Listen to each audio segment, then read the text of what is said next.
Hola a todos, espero que se encuentren muy bien. El día de hoy vamos a hablar sobre cinética y equilibrio químico. En primera instancia, todas las reacciones químicas se definen por dos parámetros, tales como la cinética, que estudia el tiempo, la velocidad y los mecanismos de reacción, y el equilibrio químico, que estudia la estabilidad, la termodinámica y el estado final de esta. Las reacciones químicas ocurren a velocidades diametralmente opuestas.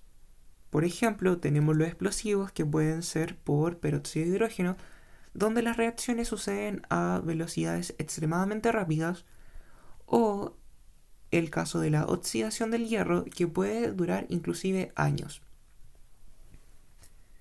La velocidad de reacción describe la rapidez con la que se modifica la concentración de un determinado reactivo o producto al transcurrir el tiempo. Tenemos que la velocidad de reacción, que se denota con la letra B, va a ser igual al cambio en la concentración, y esta se expresa en mol por litro, y a la variación del tiempo, que puede corresponder a un intervalo de segundos, minutos u horas. Luego tenemos la teoría de las colisiones, que establece que para que ocurra una reacción, el choque entre las moléculas debe ser eficaz. Acá tenemos un ejemplo de una molécula antes de la colisión, posteriormente el choque entre estas y los determinados productos que se forman a partir de ella. Acá tenemos una colisión ineficaz donde hay una mala orientación o baja energía, lo cual hace de que no ocurra una reacción favorable, como es el caso de acá. En el caso anterior hay una correcta orientación entre las moléculas y además está la energía suficiente para que se formen los productos. Este concepto lo vamos a tener en consideración posteriormente, porque muchas reacciones químicas, para que sucedan, deben tener la cantidad de energía suficiente para que se puedan llevar a cabo. Ahora, ¿qué es esta energía? La barrera de la energía de activación.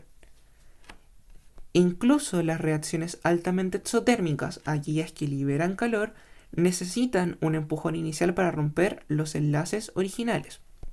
Por ejemplo, tenemos al hidrógeno molecular y al oxígeno, los cuales van a pasar por un estado de transición donde es la energía requerida, y posteriormente, cuando superan esta barrera, logran la formación de agua en el estado gaseoso.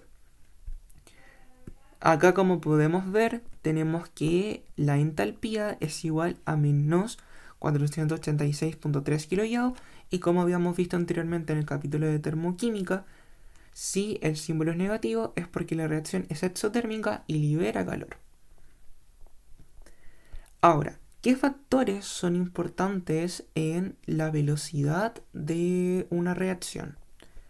En primera instancia tenemos que la concentración es importante. A bajas concentraciones hay pocas colisiones, por lo tanto la velocidad de reacción será más lenta. En cambio, a altas concentraciones van a haber muchas colisiones y hay una mayor velocidad. Por lo tanto, la velocidad de una reacción es directamente proporcional al número de colisiones moleculares por unidad de volumen. También la temperatura es otro factor fundamental en el tipo de reacciones, porque a bajas temperaturas disminuye la energía cinética molecular, retardando determinados procesos, como la descomposición de ciertos productos. A altas temperaturas aumenta la energía cinética de las moléculas, por lo tanto hay mayor cantidad de choques efectivos y la energía de activación tiende a disminuir. La ecuación de Arrhenius demuestra matemáticamente que la constante de velocidad tiene una dependencia exponencial con la temperatura absoluta. Luego tenemos la velocidad o la ley de velocidad, que es una ecuación determinada empíricamente para predecir la dependencia de las concentraciones iniciales. De acuerdo al sílabus, ustedes solamente van a ver cinética de primer orden. Entonces, no sé si vamos a trabajar con esta ecuación, pero de todas formas la vamos a conocer. Tenemos que la velocidad inicial va a ser igual a la constante de la velocidad, que va a depender de la temperatura y la energía de activación. Tenemos la concentración de los reactivos, que en este caso se llaman A y B, y tenemos los coeficientes o los exponenciales, los cuales nos permiten determinar el orden de la reacción, y este valor lo vamos a determinar experimentalmente o de acuerdo a unos datos que nos van a entregar generalmente un ejercicio donde una de las concentraciones se mantiene igual y la otra, perdón, y la otra varía en relación con el tiempo y las concentraciones. Acá aquí dice, ojo, que no siempre coinciden con la estereoquímica. En algunos casos, por ejemplo, podemos tener 2 moles de A que reaccionan con 1 mol de B, y justo los exponenciales pueden ser 2 y 1. Pero eso no quiere decir de que estén relacionados con la estereoquímica de la reacción. Se determinan empíricamente para cada caso. Por ejemplo, que hay un ejemplo experimental que nos dicen que reacciona flúor gaseoso más óxido de cloro, y nos dan la siguiente expresión, donde acá los coeficientes X e Y no corresponden a la estereoquímica de la reacción.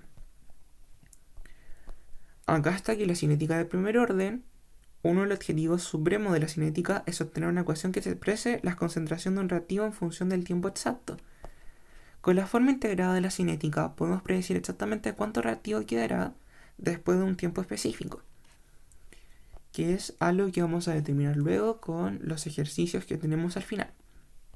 Pero el propósito fundamental de la cinética, ya sea de orden 0, de orden 1, de orden 2 o orden superiores, es poder determinar cuánto reactivo o cuánto producto se formará luego de un tiempo determinado.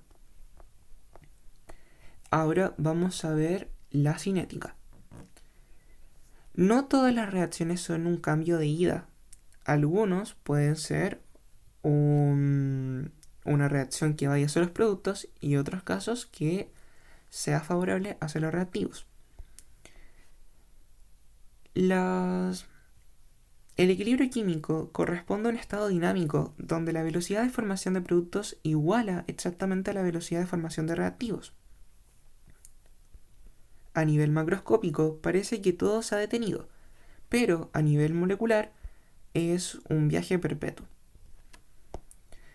Tenemos la ley de acción de masas, donde la constante de equilibrio se expresa a partir de los coeficientes estequiométricos y la concentración molar de estos.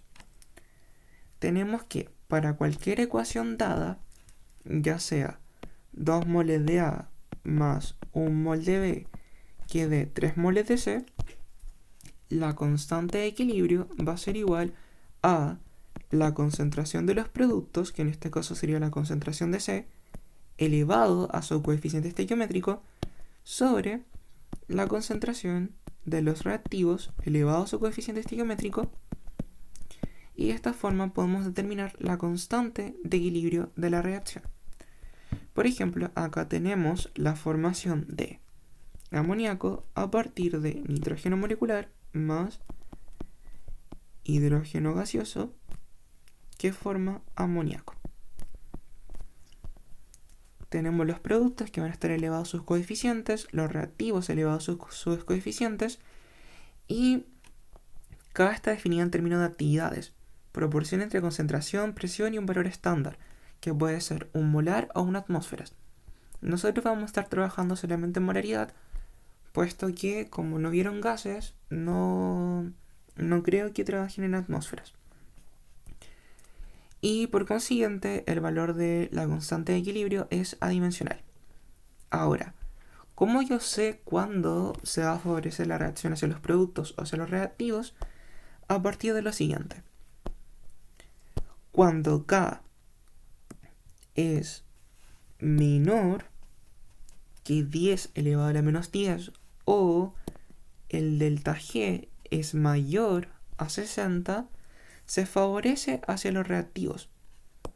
O lo que igual puede decirse de que prácticamente no se produce la reacción, lo cual no es totalmente es cierto porque si bien esto es un equilibrio, se va a formar poca cantidad de producto. Poca cantidad de producto.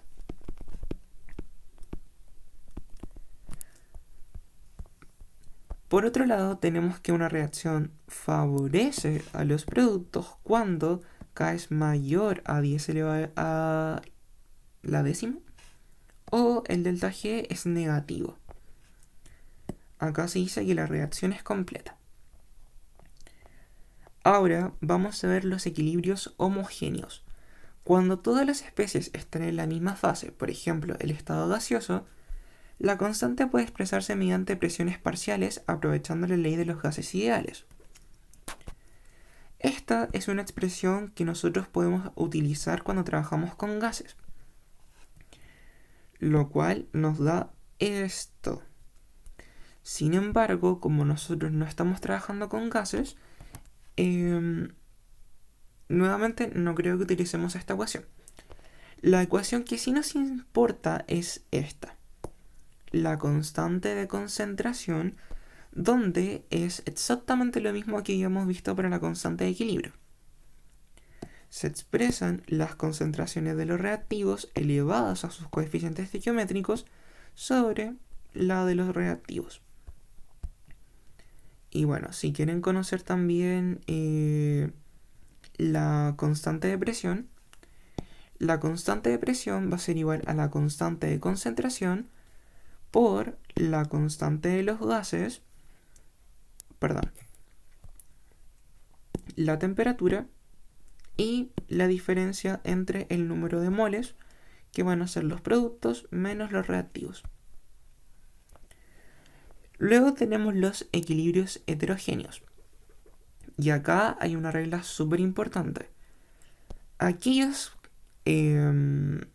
productos o reactivos que se encuentren en estado sólido y en estado líquido no se consideran en la expresión de la constante, debido a que la cantidad es una propiedad intensiva. Por lo tanto, solamente vamos a considerar aquellas especies que se encuentren disueltas en agua, que se van a expresar de esta manera, o en estado gaseoso. Acá podemos ver un ejemplo donde el carbonato de calcio en estado sólido forma óxido de calcio y dióxido de carbono. No se considera ni el óxido de calcio ni el carbonato de calcio, solamente el dióxido de carbono. Por lo tanto, la constante de concentración va a ser igual a la concentración del dióxido de carbono o a su presión parcial. Ahora bien, el cociente de la reacción, o igual lo que acá denota como el GPS químico, se calcula con la misma fórmula matemática que para la constante, pero utilizando concentraciones en cualquier momento fuera del equilibrio. Tenemos acá el equilibrio y acá el cociente. El cociente es cuando tenemos concentraciones distintas o iguales en el equilibrio y podemos ver qué tan favorable es la reacción. Si K es el destino fijo trazado por la termodinámica, Q nos dice exactamente dónde se encuentra el sistema en ese instante, que es lo que vamos a conocer ahora. Si Q es menor que K, los reactivos deben transformarse en productos para alcanzar el equilibrio. Si Q es igual a K, el sistema está en equilibrio, y si Q es mayor que K, los productos deben transformarse en los reactivos. Por lo tanto, en este caso, la reacción favorece a los productos y en el caso de acá favorece a los reactivos.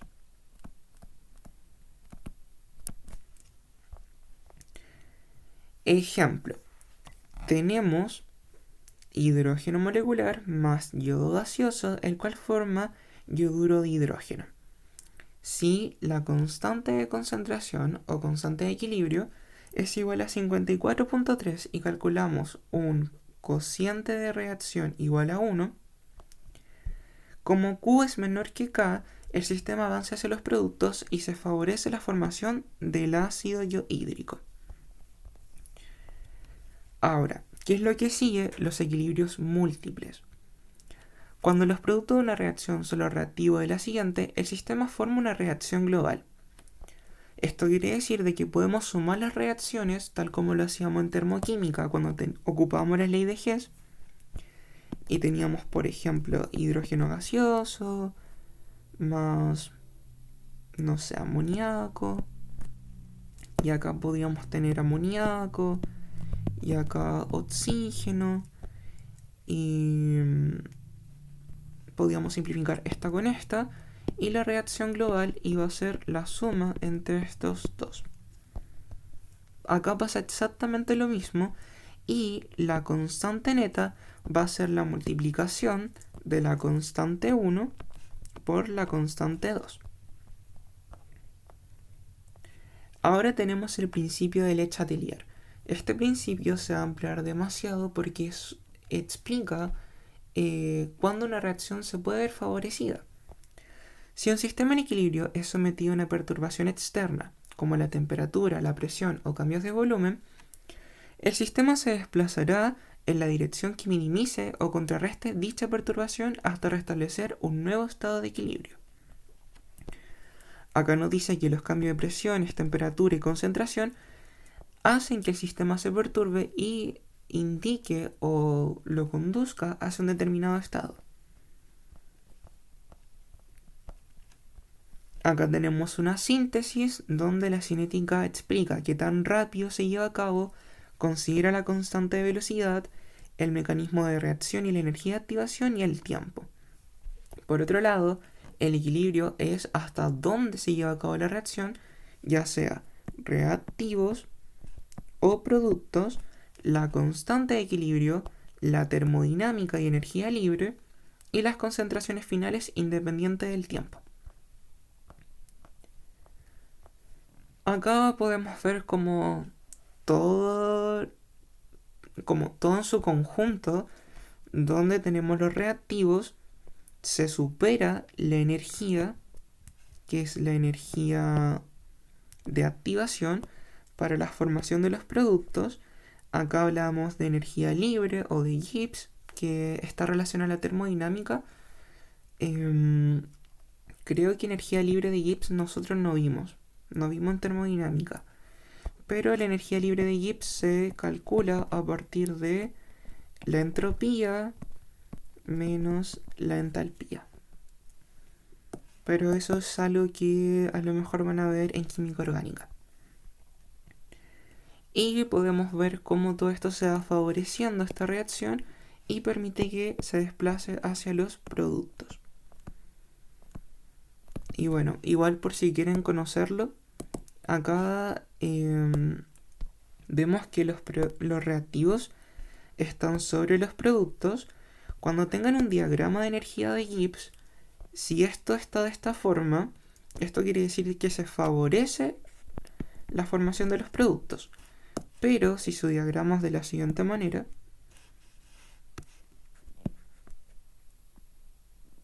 supongamos de esta forma, y acá tenemos los reactivos, y acá tenemos los productos, la reacción favorece a los reactivos, porque se requiere más energía para poder romper esta barrera de activación.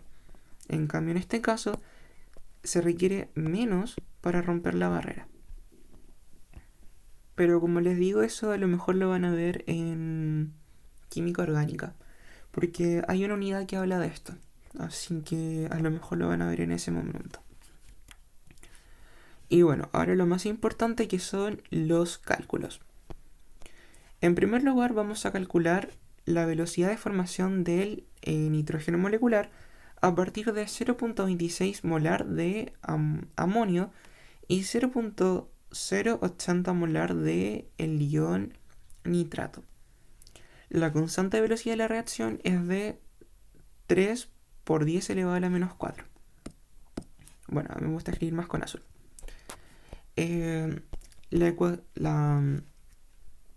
La ecuación es la velocidad es igual a la constante por la concentración de A por la concentración de B.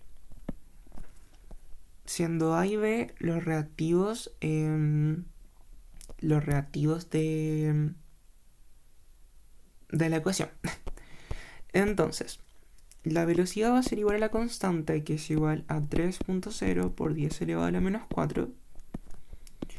Por la concentración en este caso, vamos a expresar que A va a ser la concentración de amoníaco y B va a ser la concentración de el ion nitrito.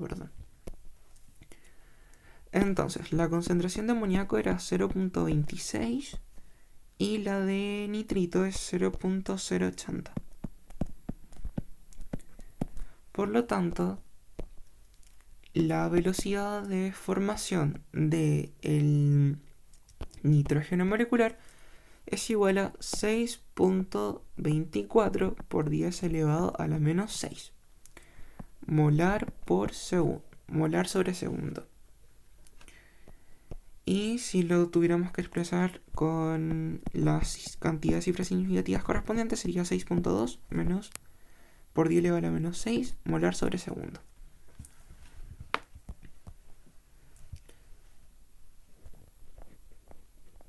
Luego, determine cuánto se acelera una cierta reacción si la temperatura del sistema aumenta de 298 Kelvin a 350 Kelvin. Recordamos que Kelvin es igual a 2... A ver, si 25, 298... Hoy la verdad no recuerdo contar un Kelvin. Voy a buscarlo rápidamente. Kelvin, temperatura. No, creo que un Kelvin era... ya, bueno, en realidad eso no nos compete. Pero la temperatura en Kelvin es el valor de Kelvin más la temperatura en grados Celsius. Que según yo esto era 25. Entonces un Kelvin creo que era 273. Debiese ser. O si no, esto es 0. Una de dos. Ya, pero... Entonces vamos a considerar lo siguiente. Determina cuánto se acelera una cierta reacción si la temperatura del sistema aumenta de 298 Kelvin a 350.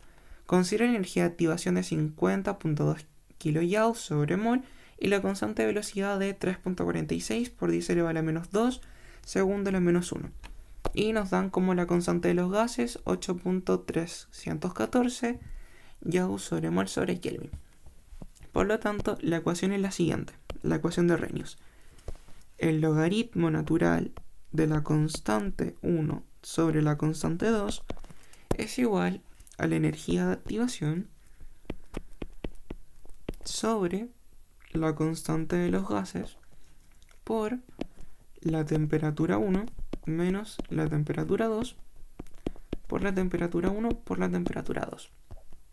Entonces vamos a ir reemplazando estos valores. El logaritmo natural de 3.46 por 10 elevado a la menos 2 sobre la constante 2, que es nuestra incógnita, va a ser igual a 50.200, porque esto está en kilojoules,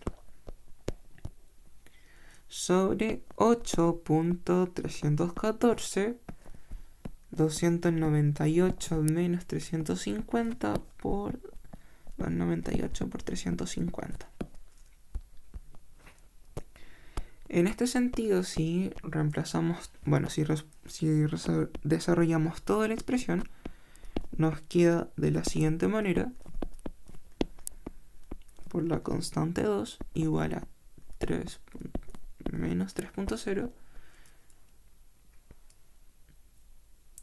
Luego hay que aplicar exponencial y nos queda de la siguiente manera: 3.46 por 10 elevado a la menos 2 sobre K2, y esto va a ser igual al exponencial de menos 3.01 que este valor va a ser igual a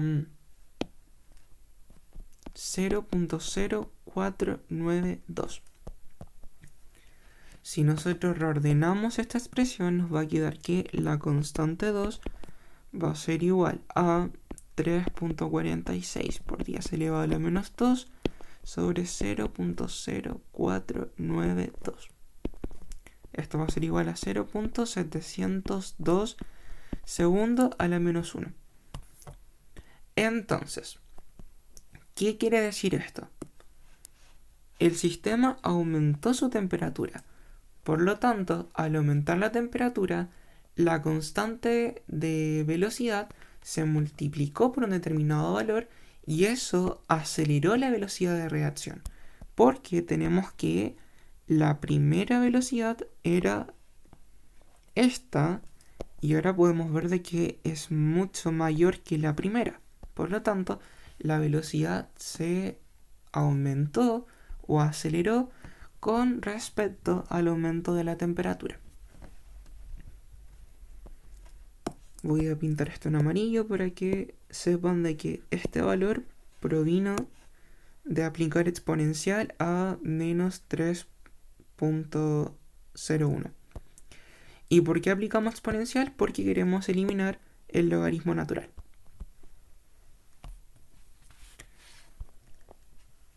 Y bueno, esos dos ejercicios son de cinética. ¿Alguna duda me la pueden hacer por el grupo? No tendré ningún problema en responderles. Y ahora vamos a desarrollar 3 ejercicios de equilibrio químico. En primer lugar nos piden determinar la constante de concentración en la formación del metanol. Si se tiene 1.03 molar de monóxido de carbono, 0.322 molar de hidrógeno y 1.56 molar de metanol. La ecuación sería la siguiente. Tenemos el metanol más el hidrógeno, el cual va a formar metanol. Por lo tanto, nosotros habíamos dicho anteriormente que la constante va a ser igual a los reactivos, que en este caso es el metanol, sobre la concentración del monóxido de carbono, el hidrógeno molecular, elevado a su coeficiente. Las concentraciones son 1.56 sobre 1.03 por 0.322 elevado al cuadrado. Y nos va a quedar 1.56, 1.03 por 0.10368. Y esto es igual a 14.06. Como este valor es mayor que 1, este valor es la constante de concentración, es mayor que 1, la reacción favorece a la formación de los productos. Por eso tenemos una alta concentración de metanol.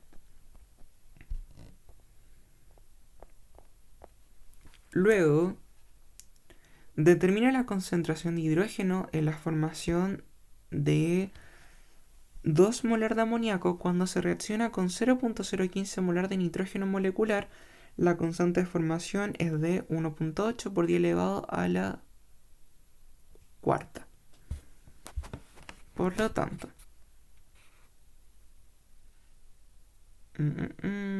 ya, se forma amoníaco. Entonces tenemos nitrógeno molecular más hidrógeno y se forma amoníaco. Debiese ser así la ecuación.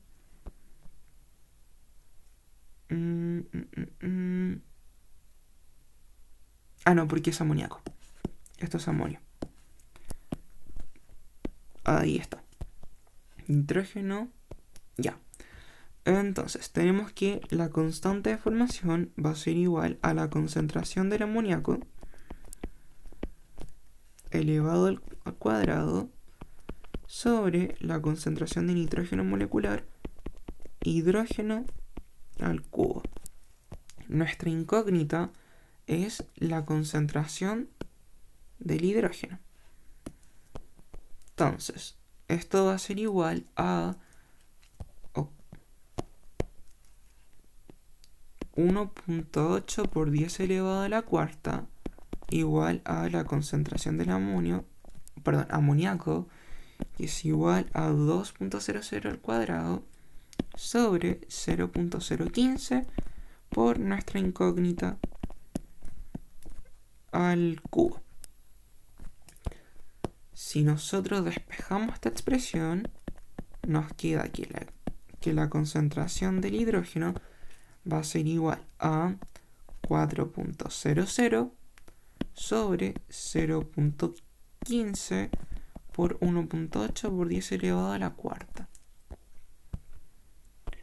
Entonces, la concentración del hidrógeno va a ser igual a 4.00 sobre 270, y esto va a ser igual a 0.01481. Si nosotros aplicamos raíz cúbica, nos queda que la concentración del hidrógeno va a ser igual a 0.245 molar. Y esa sería la concentración del hidrógeno para la formación de 2 molar de amoníaco. Y el último ejercicio, se hizo súper cortito la grabación. Ya. Determine si la reacción favorece los productos de los reactivos. En un matraz de 2 litros se tiene 2.0 por 10 elevado a la menos 2 moles de óxido de nitrógeno, 0.3 por 10 elevado a la menos 3 moles de cloro y 6.8 moles de cloruro de óxido de nitrógeno. Y la constante de concentración es de 6.5 por 10 elevado a la cuarta. Y acá nos entrega la ecuación. Ya. En este caso vamos a aplicar lo que habíamos visto anteriormente sobre el coeficiente Q. Y tenemos que evaluar si es que es mayor o menor o igual que K. Y en este caso nos dan un dato súper fundamental. El volumen del matraz, porque para poder determinar la constante, como habíamos visto anteriormente, la constante puede ser en concentración, la cual debe ser en mol sobre litro, o en presión, que está en atmósferas. En este caso tenemos los moles, no la concentración molar. Por lo tanto, la concentración del óxido de nitrógeno va a ser igual a 2.0 por 10 elevado a la menos 2 sobre los 2 litros, y nos va a quedar 1.0 por 10 elevado a la menos 2 molar. La concentración del cloro, lo mismo, dividido 2, y nos va a dar 4.15. Y el último son 6.8 dividido 2, 3.4 molar. Ya, tenemos listas las concentraciones, por lo tanto podemos determinar ahora el coeficiente Q. El coeficiente Q, que lo debemos expresar de esta forma, tiene la misma estructura que en el caso anterior, y 2 nitrógenos, 2 nitrógenos, 2 oxígenos, 2 cloro. Ya está balanceada. Entonces tenemos este elevado al cuadrado sobre este al cuadrado y este ahí. Reemplazamos los valores de las concentraciones molares al cuadrado, 1.0 por 10 elevado a la menos 2 al cuadrado por 4.15 por 10 elevado a la menos 3. el coeficiente Q va a ser igual a 11.56 dividido, déjeme calcularlo, 4.15 por 10 elevado a la menos 7, y por consiguiente el coeficiente Q va a ser igual a 2.78 por 10 elevado a la 7. Este es el valor de la constante de formación, por lo tanto, QC, constante de formación, 2.78 por 10 elevado a la 7, 6.5 por 10 elevado a la cuarta. Este es mayor, por lo tanto, la reacción favorece la formación de los reactivos.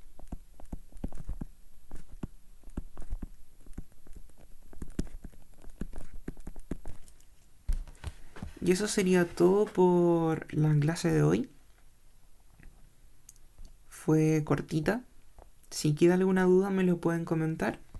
Y nos estaremos viendo entonces en junio. Como les dije, cualquier consulta me la hacen por interno o por el chat del grupo. Todos quedan presentes, obviamente.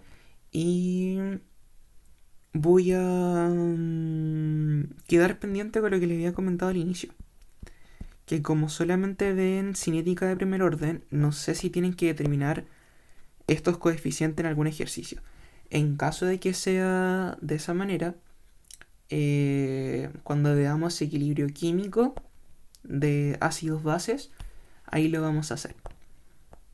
Así que eso, que tengan un muy lindo fin de semana o cuando estén viendo este video, y muchos cariños. Que estén bien. Chao.